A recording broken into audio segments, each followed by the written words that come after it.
호국보훈의 이 말에 호국은 나라를 지키고 보호하다라는 뜻이고, 보훈이라는 말은 갚을 보에 공훈자를 써서 공을 끼친 분들에게 보답한다, 감사한다라는 그런 뜻이겠죠. 한국 전쟁이 발발한 지 74주년을 맞아서 오늘 우리는 오후 예배를 6.25 상기 예배로 드립니다. 우리는 오늘 우리 민족을 위하여서 헌신한 그런 순국 또 선연들 위해서 감사하는 마음과 동시에 전쟁의 참혹함 속에서도 지금의 부강한 나라로 일으켜주신 하나님께 또 감사를 드립니다. 또한 감사하는 것은 지금까지 우리나라를 수많은 위험과 위태한 상황에서도 기도로 지킨 우리 믿음의 크리스천들, 성도들에게도 감사를 드려야 합니다. 그리스도인은 민족을 향한 기도에 책임이 있는 사람들입니다. 우리는 민족을 가슴에 품고 기도해야 됩니다. 그리스도인의 나라 사랑은 기도에 대한 책임의식에서부터 시작합니다. 그래서 우리는 기도하는 하나님의 사람들 되어야 하고, 기도를 통하여 다시는 6.25 같은 그런 전쟁의 아픔이 이 민족에 일어나지 않도록 우리가 위하여 기도해야 한다라는 것입니다. 그래서 오늘 본문에서는 옛날을 기억하라 라고 말씀하고 있죠. 오늘 본문에 보면 7절 말씀에 하나님께서 이스라엘 백성들에게 이렇게 말씀하십니다. 우리 7절 같이 읽어보겠습니다. 시작. 옛날을 기억하라, 역대의 연대를 생각하라, 내 아버지에게 물으라, 그가 내게 설명할 것이요 내 어른들에게 물으라, 그들이 내게 말하리로다. 아멘. 우리 인간이 짐승과 다른 이유는 은혜를 기억할 수 있기 때문입니다. 오늘 본문의 모세는 이스라엘 백성들에게 지난날 우리들을 지켜주신 하나님, 그 하나님에 대하여 우리는 감사해야 하고 그 은혜를 잊어서는 안 된다라고 출애굽 2세들에게 말하고 있습니다. 출애굽 이후에 광야 생활 그 40년 동안의 시간만 보더라도 하루하루의 삶은 하나님께 영광을 돌리는 삶이 아니라 죄를 더하는 그런 삶이었습니다. 그래서 가나안 땅까지 하나님께서 그럼에도 불구하고 인도하여 주시고, 그럼에도 불구하고 우리에게 이 가나안의 젖과 꿀이 흐르는 땅을 준비하여 주시고 선물로 주신 것에 감사하라라는 그런 말씀인 것이죠. 우리에게 적용해 보면 우리도 마찬가지입니다. 우리가 여기까지 오게 된 것도 우리의 노력이나 수고로 온 것이 아니라 하나님의 은혜요, 하나님의 인도하심으로 여기까지 왔다라는 것입니다. 그래서 대한민국이 이렇게 부강한 나라가 된 이유, 하나님의 지켜주심인 줄로 믿습니다. 아멘 소리가 작으시네요. 그런 줄로 믿습니다. 신앙인이 믿음의 정도를 걸을 수 있는 방법은 과거부터 지금까지 하나님이 나의 삶에 베풀어 주신 갖가지 은혜를 기억하는 것입니다. 그 은혜를 기억하고 있으면은 자녀들에게 하나님이 우리에게 주신 은혜를 우리가 신앙계승할 수 있습니다. 신앙계승이라는 게 뭐 어려운 것이 아니고 내게 주신 하나님의 그 크신 은혜를 우리 자녀들도 똑같이 느낄 수 있게끔 하는 건데, 그 부모의 감사하는 모습과 하나님께 영광 돌리는 모습을 보면서 그대로 배우게 되겠죠. 오늘 본문 7절에서 모세는 만약에 후대의 자녀들이 하나님이 베풀어 주신 은혜에 대해서 모르거든 내 아버지와 어른들에게 물으라 라고 말하였습니다. 그러니까 우리 교회를 예로 들면은 우리 거양교회에 베풀어 주신 하나님의 은혜에 대해서 우리 자녀들이 잘 모르면, 그러면 우리 아버지들과 또 우리 어른들이 우리 젊은 세대에 전해줄 수 있어야 한다, 설명해 주어야 한다라는 것이고, 교회만이 아니라 우리 나라를 하나님께서 사랑하신다는 것을 증거해 주어야 한다는 것입니다.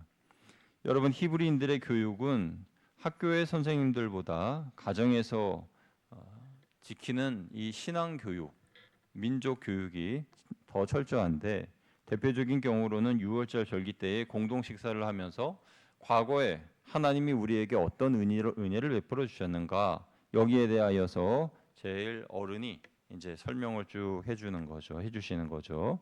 그 내용이 출애굽기 13장 14절에서 16절까지 기록되어 있는데요. 우리 같이 한번 말씀 읽어보도록 하겠습니다. 시작. 후일에 내 아들이 내게 묻기를 이것이 어찌 됨이냐 하거든 너는 그에게 이르기를 여호와께서 그 손의 권능으로 우리를 애굽에서 곧 종되었던 집에서 인도하여 내실세. 그때에 바로가 완악하여 우리를 보내지 아니하매 여호와께서 애굽 나라 가운데 처음 난 모든 것은 사람의 장자로부터 가축의 처음 난 것까지 다 죽이셨으므로 태에서 처음 난 모든 수컷들은 내가 여호와께 제사를 드려서 내 아들 중에 처음 난 것을 다 대속하리니 이것이 내 손의 기호와 내 미간의 표가 되리라. 이는 여호와께서 그 손의 권능으로 우리를 애굽에서 인도하여 내셨음이니라 할지니라. 아멘. 긴 구절이었는데 잘 읽어주셨습니다. 이스라엘의 역사 중에서 가장 길고도 참혹한 슬픔의 역사가 있다면 그것은 애굽에서의 430년 동안의 노예 생활일 것입니다. 이 430년 동안의 노예 생활 동안 하나님께서 우리를 어떻게 지켜주셨는지, 어떻게 구원해 주셨는지, 인도하셨는지에 대해서 기억하라라는 것이 오늘 본문의 요지입니다. 무엇을 가르치라는 것인가요? 자녀가 자녀에게 또 그 자녀가 또 그 자녀에게 대대로 가르치라는 이 가르침의 제목, 그것은 애굽에서 우리 민족을 구해내신 하나님께 감사라는 것을 가르치라는 겁니다. 하나님께서 우리를 이렇게 인도하셨다는 것에 대한 감사, 그것을 가르치라는 것이죠. 그럼 우리들은 어떻습니까? 여러분, 우리 한국 사회에 여러 가지 전쟁도 있고 또 아픈 그러한 과거도 많지만은 가장 근래의 어려운 그리고 슬픔의 역사는 바로 6.25 전쟁일 것입니다. 우리는 이것을 기억하고 다시는 되풀이되지 않도록 이것을 상기해야 되는데요. 우리 신앙인들은 여기에서 한 걸음 더 나아가서 하나님께서 그러한 아픔을 승화시켜 주심을 인하여 감사를 드려야 됩니다. 그래서 첫째로 전쟁의 폐허에서 지금의 부강한 나라로 세워주심에 우리는 감사해야 합니다. 오늘 10절 말씀 같이 한 번 더 읽어봅니다. 10절요. 시작. 여호와께서 그를 황무지에서 짐승의 부르짖는 광야에서 만나시고 호위하시며 보호하시며 자기 눈동자같이 지키셨도다. 아멘. 황무지 그리고 광야, 이곳은 출애굽한 이스라엘 백성들이 40년 동안 살았던 그러한 장소인데요. 이 황무지와 광야는 얼마나 삭막한 땅인지 밤마다 짐승의 울부짖는 소리 때문에 무섭고 또 먼지바람은 잔뜩, 또 낮에는 뜨거운 태양빛에 그늘이 필요하고 또 물도 나지 않아서 하나님이 반석에서 물을 내주시지 않으면은 목말라서 죽을 수밖에 없는 그러한 땅이죠. 농사를 지을 수도 없고요. 그런 땅에서 하나님이 지켜주시고 보호하여 주셨는데 어떻게 지켜주셨느냐? 10절 하반절에 보니까 자기 눈동자같이 지키셨도다 이렇게 말씀하고 있습니다. 여러분, 눈동자는요 우리 신체 부위에 있어서 제일 약한 부분입니다. 먼지라도 들어가면 눈에서 눈물이 나오고 온몸을 움츠리게 되는 그러한 이 눈, 그 눈동자처럼 지켜주셨다는 거죠. 여러분, 이 말은 아주 조심스럽게 최선을 다하여 보호해 주셨다라는 그런 뜻인데요. 하나님은 우리 민족도 그렇게 눈동자처럼 지켜주셨습니다. 하나님께서는 우리 민족의 가난과 또 일제 침략과 또 6.25 동란에서도 우리나라를 지켜주셨고 보릿고개라는 비극적인 가난에서도 우리를 지켜주셨습니다. 그런 과거에 우리 민족을 지켜주셨음을 기억한다면 우리들은 하나님께 감사할 수밖에 없는 것입니다. 그래서 우리 교회의 아버지들과 어른들은 젊은 자녀들에게 감사를 가르쳐 주시길 바랍니다. 그리고 우리 스스로가 지금 누리는 이 모든 것에 감사하는 그런 우리들이 되기를 소망합니다. 얼마 전에 한 방송을 통해서 들은 이야기입니다. 우리나라의 어떤 청년들이 이탈리아로 여행을 가게 되었는데요. 비행기에 내려서 출입국 심사대로 가려고 하니까 사람들이 줄이 너무 길어가지고 와, 여기 뭐 한 통과하려면 2시간 정도 걸리겠네. 그렇게 생각하고 있는데 안내하는 어떤 분이 오더니만 꼬레아노? 이렇게 물어보는 꼬레아노 이렇게 물어보더라는 거예요. 그래서 꼬레아노 한국 사람이라는 거죠. 한국 사람이라니까 일로 오라는 거예요. 그 사람 따라가는데 옆에는 이 뭐 명절 때 이렇게 줄이 쫙 서 있는데 그 옆에 뭡니까 그 자동차 전용 도로는 뻥 뚫려 있는 것처럼 그 사람들 줄 서 있는데 줄이 그렇게 막 서 있는데 그 옆에 줄은 텅 비어 있으니까 그걸로 오라는 거예요. 그래가지고 뭐지? 우리 잡혀가나? 그래서 모르고 아무튼 따라갔어요. 따라가고 한참을 걸어가니까 딱 가보니까 거기가 어디냐면은 자동 출입국 심사대였다는 거예요. 자동 출입국 심사대. 그러니까 한국 여권을 가지고 있는 사람은 프리패스. 여행을 안 다니시니까 감격이 없으시. 저도 뭐 여행을 거의 안 다니니까 별로 감격이 없는데 아무튼 여행 잘 다니시는 분들은 감격스러우실 거예요. 그 청년도 와 우리나라가 이렇게 대단한 나라였어. 그렇게 둘이 서로 그렇게 이야기를 하는 모습을 봤는데요. 야, 2시간 걸릴 그 심사대를 이렇게 프리패스로 그러면서 서로 이야기하는 게 있잖아. 나는 여권을 주니까 물어보지도 않고 그냥 도장 콩 찍어가지고 그냥 주더라고. 나도야. 그러면서 막 서로 막 이야기를 하더라고요. 대단하지 않습니까?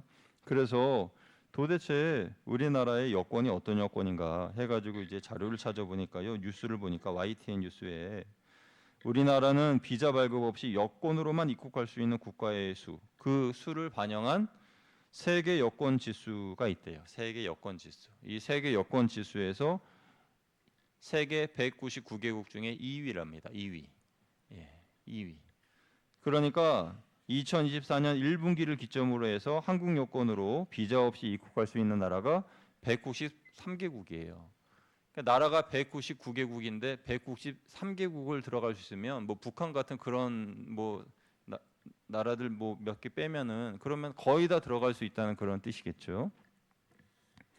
거의 세계 모든 국가를 우리나라 여권만으로 비자 없이 입국할 수 있다는 것인데요. 전에 어떤 선교사님께서 하신 말씀이 기억납니다. 그 선교사님께서 말씀하시기를 하나님께서 우리나라를 선교 강국으로 사용하시도록 우리는 기도한다. 한국 여권으로 들어가지 못하는 나라가 없도록 하나님께서 이렇게 바꿔주시기를 우리는 기도하고 있다라고 했는데 그 기도가 이루어진 거예요. 그래서 어디를 가든지 복음을 증거할 수 있도록 들어갈 수 있도록 하나님께서 우리나라를 국위가 신장되게 하시고 또 영적으로는 이 동방의 예루살렘으로서 선교하는 나라가 될 수 있도록 이렇게 해주신 겁니다. 전쟁으로 폐허가 된 우리나라가 이런 나라가 된 것에 우리는 감사해야 합니다. 그리고 이 감사를 복음 전파로 하나님께 영광 돌려야 한다라는 것입니다. 둘째로 옛날을 통해서 옛날을 기억하면서 우리가 감사해야 할 것은요. 고난에 대한 은혜입니다. 고난의 은혜. 이 고난의 은혜라는 게 좀 역설적인 표현이죠. 이스라엘이 40년의 광야 생활을 통하여서 완전히 새로운 민족이 된 것은 이 광야에서의 40년 시간 때문입니다. 광야에서의 40년 동안 그들은 애굽에서의 종된 그런 습관을 다 버리고 이제 하나님의 백성으로 거듭나서 가나안에 들어가게 된 거잖아요. 그래서 신명기 32장 11절 12절 말씀을 보면 모세는 독수리를 예를 들어서 이렇게 말하였는데요. 우리 11절 12절 같이 읽어보겠습니다. 시작.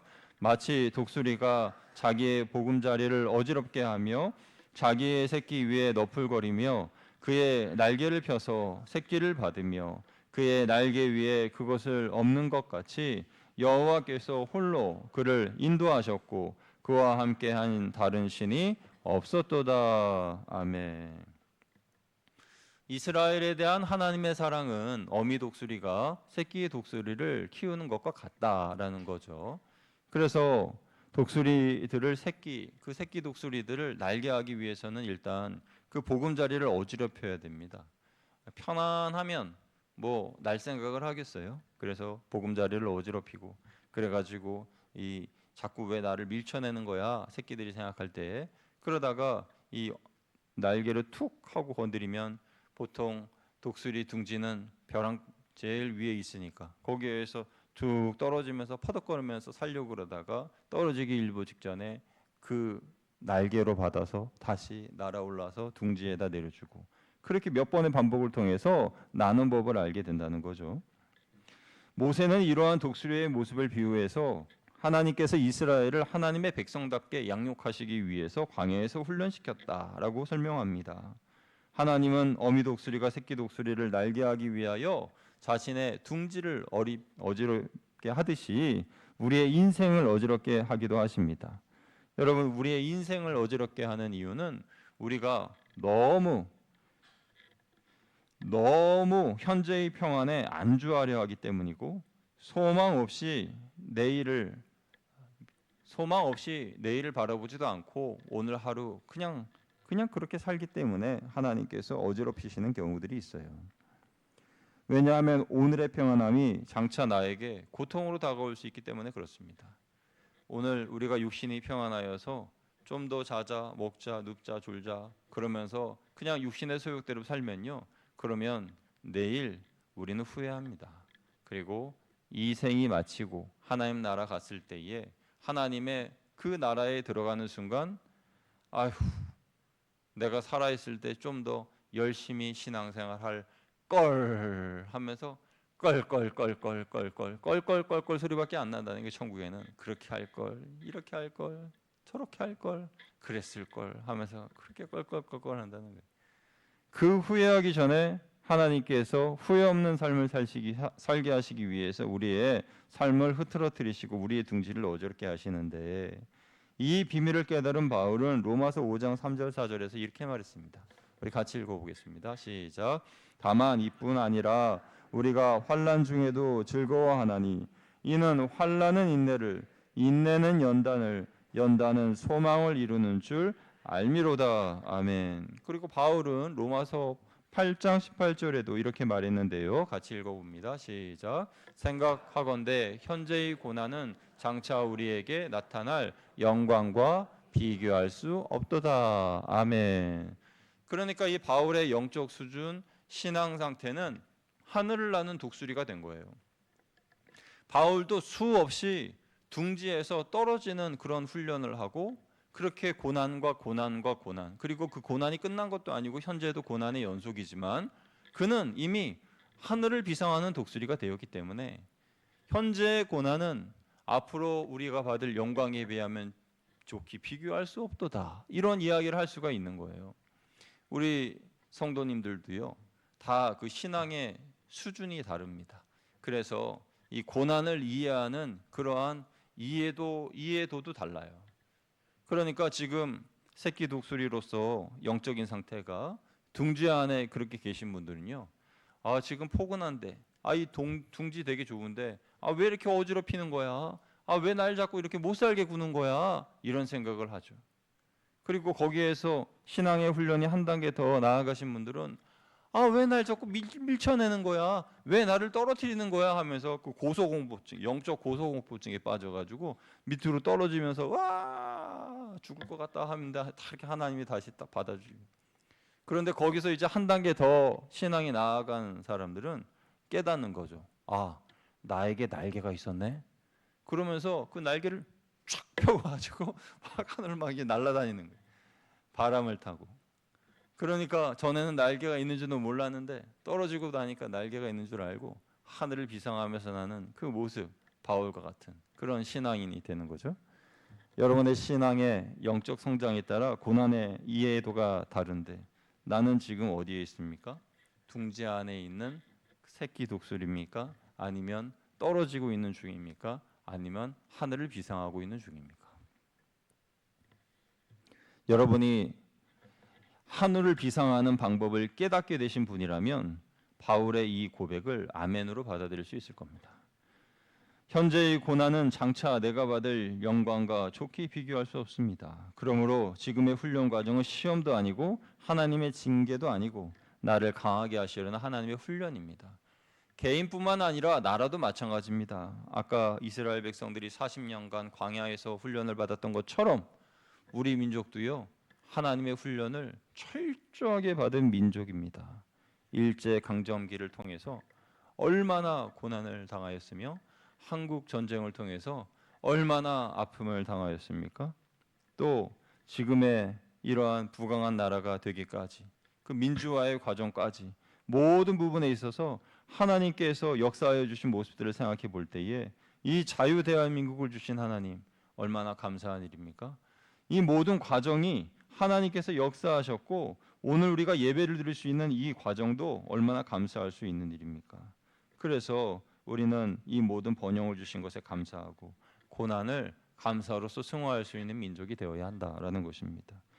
그러나 우리는 감사를 드림과 동시에 회개도 해야 됩니다. 크리스천은 이 나라를 지키는 영적 파수꾼들인데 그 사명을 온전히 감당하지 못했던 일에 대해서 회개해야 됩니다.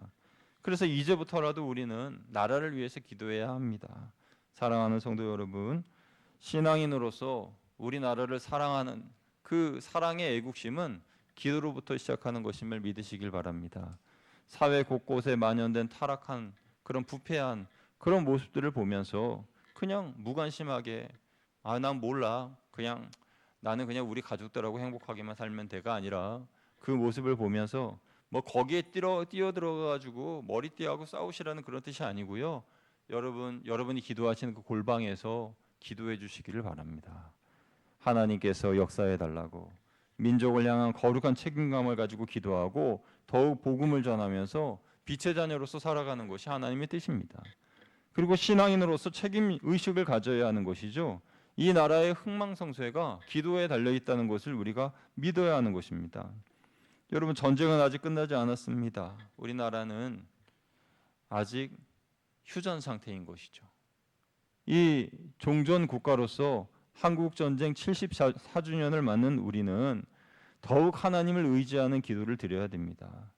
믿는 이들이 타락할 때 그 나라는 위기에 처했습니다. 역사적으로 그랬습니다. 믿는 이들의 신앙이 흔들리고 그 믿음의 큰 축이 흔들릴 때, 무너질 때 그 나라는 무너지고 그 나라에 전쟁이 일어났습니다.